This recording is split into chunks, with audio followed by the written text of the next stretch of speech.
The annual Morrison family reunion was in full swing, the backyard of my aunt's sprawling estate filled with the usual suspects. Doctors, surgeons, and medical directors, our family's pride and joy. And then there was me, the failed doctor according to them. "Oh look, Sarah's here," my cousin Victoria announced loudly as I stepped onto the patio. She was holding court with our other cousins, all of them wearing their white coats like badges of honor even at a family barbecue. "Still working at that research facility?" I nodded, clutching my wine glass tighter. "Yes, I'm still at Maxwell Medical Research Center." "Such a shame," Victoria sighed dramatically. "You had so much potential in medical school. Top of your class, everyone thought you'd be a brilliant surgeon like your father." I bit my tongue, remembering the day I'd told my family I was leaving traditional practice to focus on medical research and hospital administration.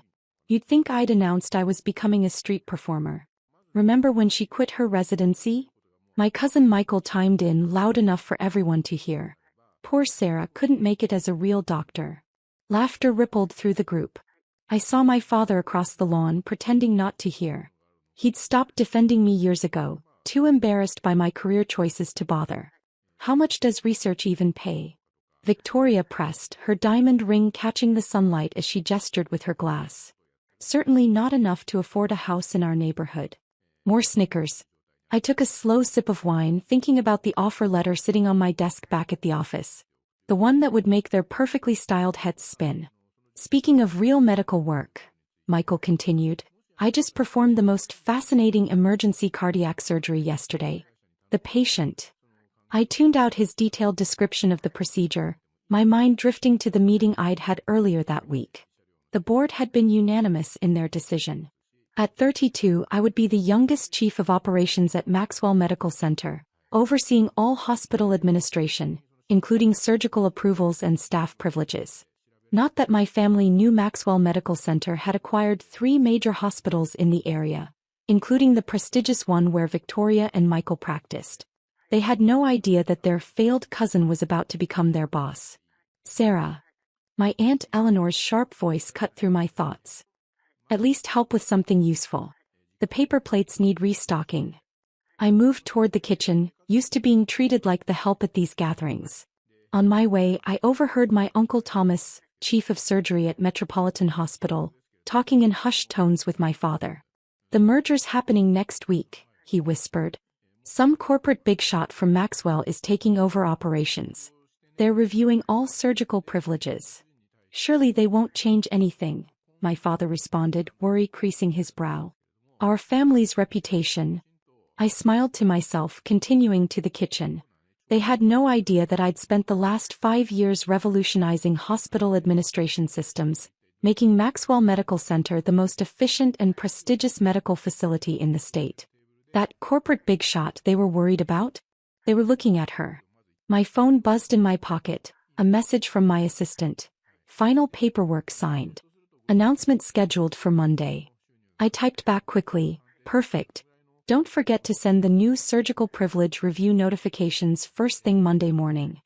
Victoria's voice carried from the patio. "At least Sarah can help with the plates. She's good at serving others." More laughter. I straightened my shoulders and walked back outside, plates in hand. Let them laugh. Monday morning would change everything. "Need any help?" Michael asked mockingly as I passed. I know how overwhelming simple tasks can be for research people. I set down the plates and turned to him with a sweet smile. "No thanks, Michael. I'm quite good at managing things. You'll see just how good very soon." He frowned, catching something in my tone, but I was already walking away. 2 days. In 2 days, they'd all discover exactly what kind of doctor I'd become. Monday morning arrived with delicious predictability. I sat in my new corner office at Maxwell Medical Center, watching the sunrise reflect off the building's glass facade. My assistant James knocked and entered with a stack of papers. "They're all here," he said, barely containing his grin.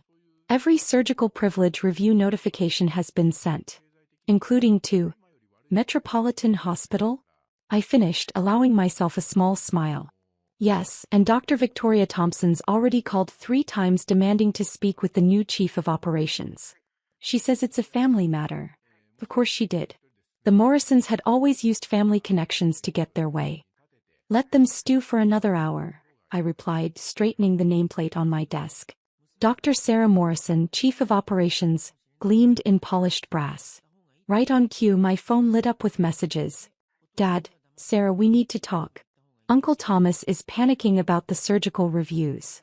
Victoria, whatever pull you have with the new administration, use it. Family first.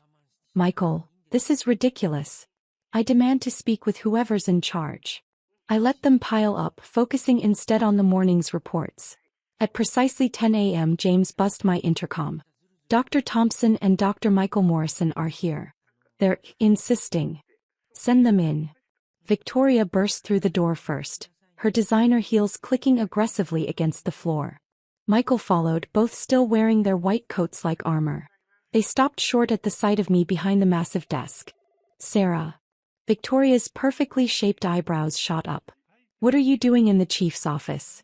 Where's the new administrator? I leaned back in my chair, savoring the moment. You're looking at her. The color drained from their faces.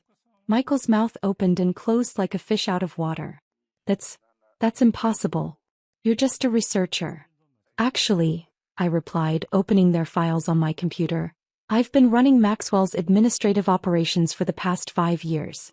We've acquired 3 hospitals in the region, including Metropolitan. And now, I met their shocked stares. I'm reviewing all surgical privileges. You can't do this, Victoria sputtered. We're family. Funny, I said, that didn't seem to matter at the reunion when you were mocking my career choices. Those were jokes. Michael protested. We didn't mean. Your surgical error rates. I cut in, turning my monitor to show them the data. They're concerning. Especially yours, Michael. 3 complications in the last month alone. He paled further. Those were complex cases. And you, I turned to Victoria, your patient satisfaction scores are among the lowest in the department. Apparently, being a real doctor involves more than just wearing a white coat to family barbecues. I'll call Uncle Thomas, Victoria threatened, pulling out her phone. He won't stand for this. Uncle Thomas? I smiled. You mean the former chief of surgery? He's being replaced next week. His retirement package is quite generous, though. I made sure of that, since we're family. The reality of their situation finally seemed to sink in. Their perfect world of nepotism and privilege was crumbling, and their dismissed cousin held all the power. What do you want? Victoria asked, her voice small. What I've always wanted, excellence in patient care. You have 3 months to improve your numbers. Regular reviews, additional training, and... I paused. No more special treatment because of our last name. And if we refuse? Michael challenged weakly. I picked up my phone. Then I start making calls to other hospitals. I hear County General is always looking for surgeons. Though the pay isn't enough to afford houses in your neighborhood. The next family gathering was considerably different. My aunt's backyard was quieter, the usual medical bravado replaced by subdued conversations. Victoria and Michael had spent the past 3 months actually focusing on their patients instead of their social status. Surprisingly, they were discovering they were better doctors for it. I arrived late, having just finished a board meeting. As I walked through the garden, people parted like the Red Sea. Amazing how a change in power could shift perspectives so quickly. Sarah. My father approached, looking uncomfortable. We haven't really talked since. Since you found out your failed doctor-daughter runs the largest medical network in the state? I finished for him. He flinched. I deserve that. I should have supported your choices. Yes, you should have. I accepted a glass of wine from a passing server. But it's not about support anymore, Dad. It's about change. Real change. Across the lawn, I spotted Victoria talking with a young resident, actually mentoring instead of showcasing her designer watch. Michael was discussing a difficult case with another surgeon, focused on patient care rather than his own glory. They're different, Dad observed, following my gaze. Amazing what happens when people have to earn their positions, I replied. My Uncle Thomas approached, his retirement watch glinting in the sunlight. Sarah, got a minute? We walked to a quiet corner of the garden. The changes you're making at Metropolitan, he began, they're working. Patient outcomes are improving. Even Victoria and Michael. He shook his head in wonder. They're good doctors, I said. They just needed to remember why they became doctors in the first place. I was wrong about you, he admitted. We all were. Running a hospital isn't just about performing surgery. It's about leadership, vision, and research. I added with a slight smile. He laughed. Yes, and research. The party continued, but the dynamics had shifted permanently. No more mocking, no more hierarchy of specialties.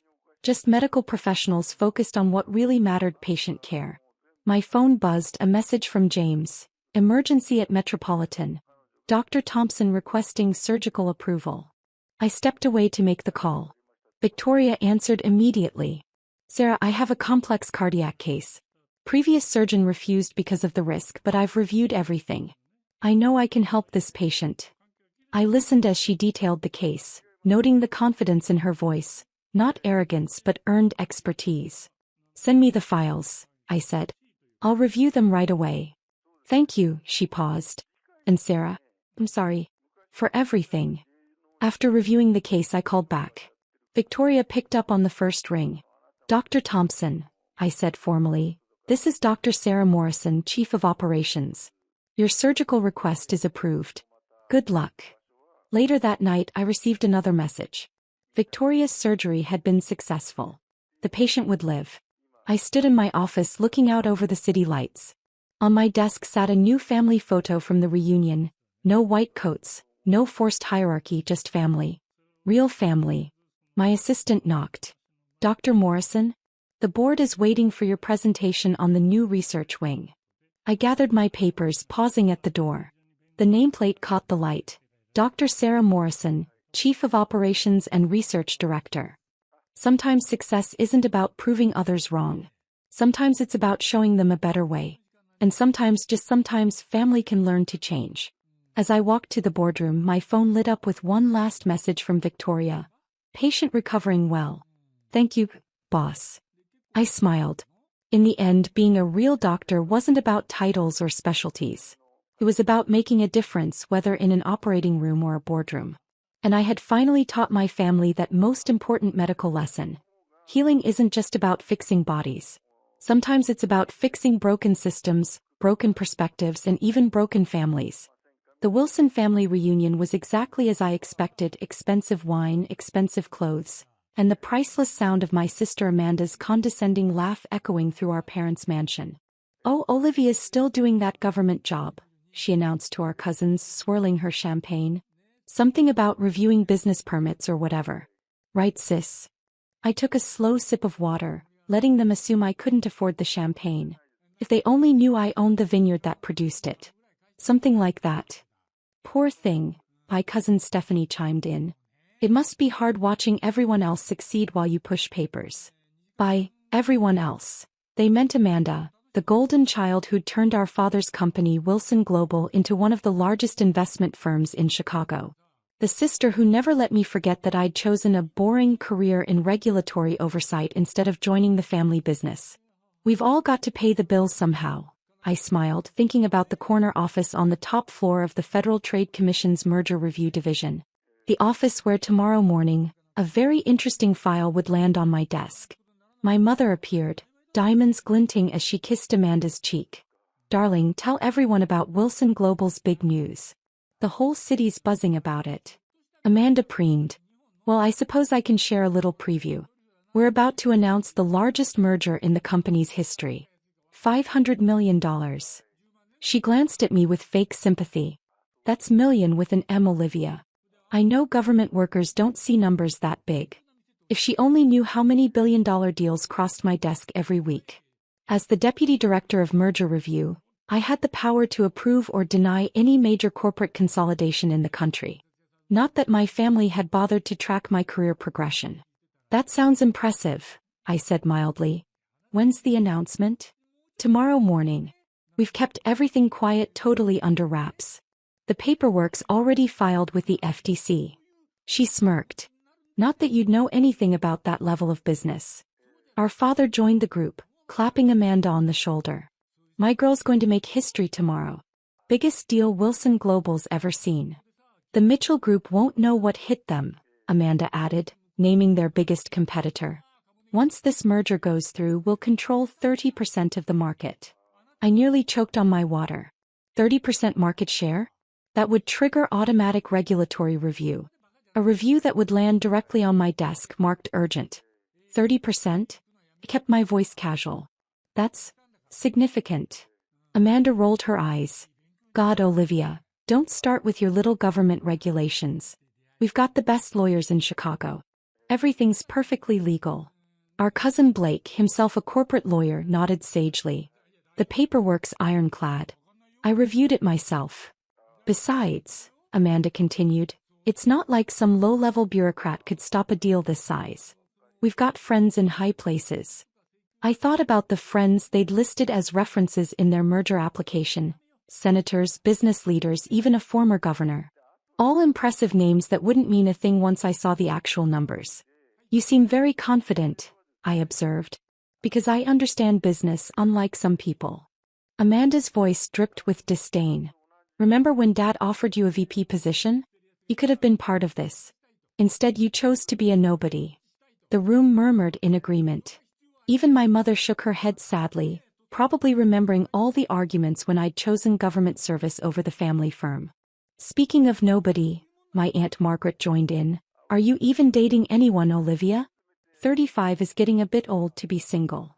I thought about the dinner reservations I had next week with the CEO of America's largest investment bank. He'd been trying to get my private number for months, not realizing I was the same Olivia Wilson who'd blocked his last 3 merger attempts.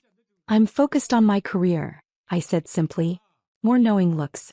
More pitying smiles. Amanda actually patted my hand. Of course you are, sweetie. We can't all be successful in both business and love. Just then my phone buzzed. A text from my assistant. Preliminary review of Wilson-Mitchell merger complete. Major red flags. Full report on your desk first thing tomorrow. I typed back. Hold all my morning meetings. This one needs my personal attention. That's probably her boss asking her to work late again, Amanda stage whispered to our cousins. Government workers always at someone else's beck and call. I stood up, smoothing my simple black dress. The same one Amanda had criticized earlier for being off the rack.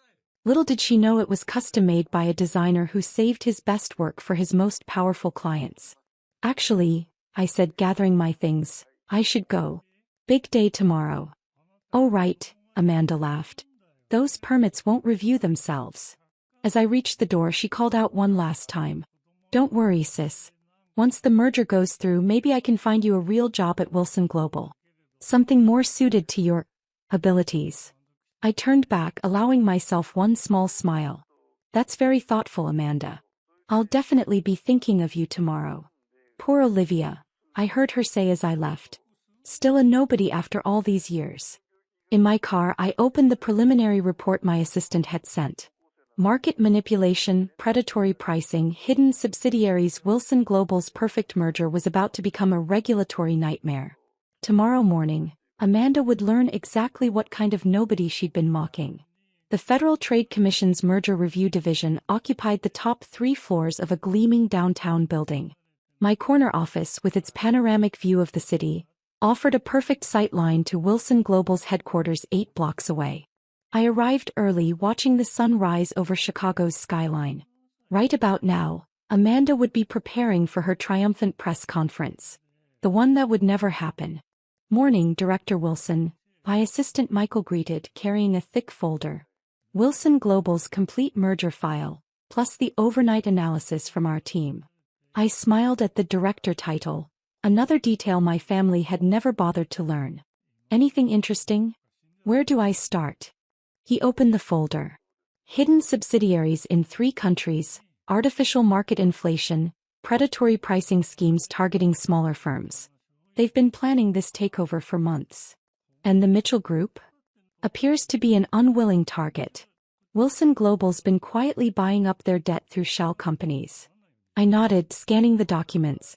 Every page revealed another layer of my sister's perfect merger.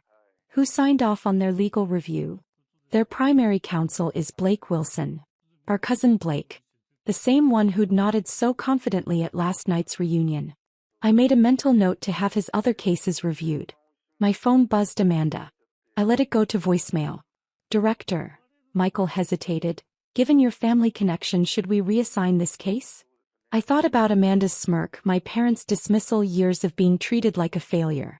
No. I think I'm uniquely qualified to handle this one. The morning progressed quickly. By 9, Wilson Global's PR team had released their merger announcement. By 9:15, their stock had jumped 20 points. By 9:30, my secretary announced the call I'd been waiting for. Your sister Amanda is on line 1. She's quite insistent. I put the call on speaker. FTC merger review, Director Wilson speaking. Silence. Then, Olivia. Good morning, Amanda. I assume you're calling about the Wilson-Mitchell merger application. Director Wilson? Her voice cracked. Since when are you Deputy Director of Merger Review? 5 years now. Though you'd know that if you'd ever asked about my career. I examined my perfectly manicured nails. Congratulations on the announcement, by the way. Very impressive numbers. Olivia, listen. Her confident tone had vanished. We need to talk about this. Privately. As family. Interesting. Last night I was a nobody pushing papers. Now you want to talk privately? This merger is crucial for Wilson Global. Dad's counting on it. The board's counting on it. Then they should have conducted proper due diligence. I pressed a button and the wall screen lit up with their financial data. Would you like me to list the regulatory violations, or should we start with the antitrust issues? Whatever you think you've found, we can explain. Now she was pleading. Our lawyers have reviewed everything. You mean Cousin Blake?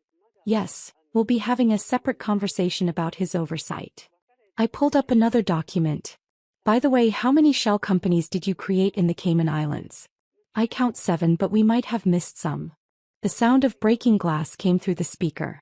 Apparently, Amanda had dropped something. How did you find them? Amanda, analyzing complex corporate structures is literally my job. The job you've mocked for years while breaking every regulation in the book. My phone lit up with another call, my father this time. I ignored it. The press conference is in an hour, Amanda whispered. The whole business world is watching.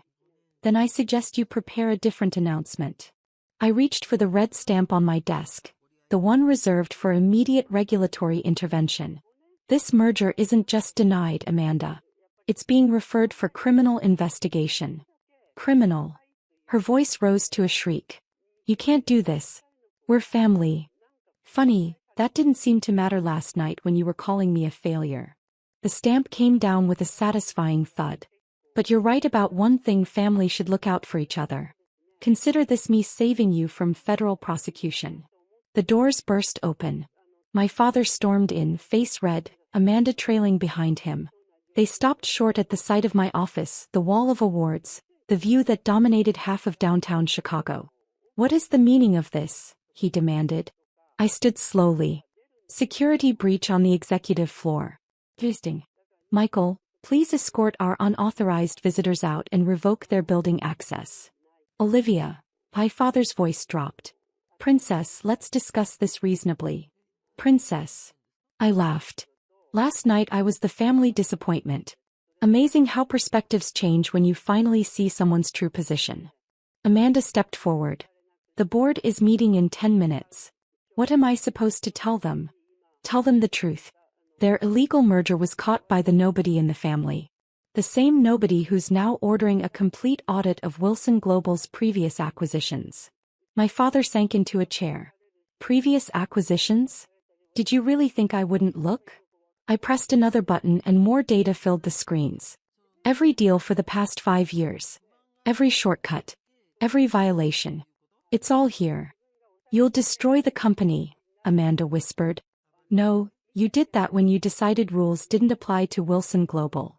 I sat back down. But I'm feeling generous. Instead of immediate criminal referral, I'll give you 48 hours to propose a corporate restructuring plan. One that includes new leadership.